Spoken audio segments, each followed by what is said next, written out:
అయినా నిన్నటిదాకా బానే ఉన్నారుగా, సడన్ గా చంపేసింది దేనికి? లవర్ తో లేచిపోవడానికి. ఆడితో లేచిపోవడానికి ఇన్ని చంపడం దేనికే? ఆడితోనే మామూలుగా లేచిపోవచ్చు కదా. ఏంటి పుల్లబాయ్ నువ్వు మాట్లాడేది?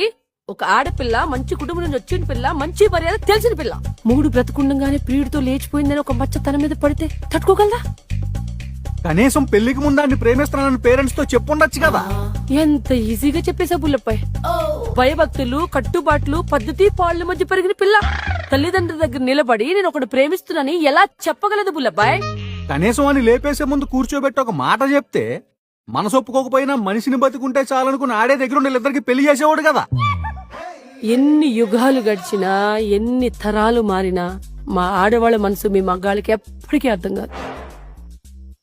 ముగుడే దగ్గరుండి వేరే వాడికి పెళ్లి చేశాడంటే రేపు వాడు సొసైటీలో తలెత్తు తిరగలడా? తాళి కట్టిన మొగుడు నలుగురిలో నవ్వుల పాలు కాకూడదనే కదా వాడిని లేపేసింది. అంటే ఏ యాంగిల్లో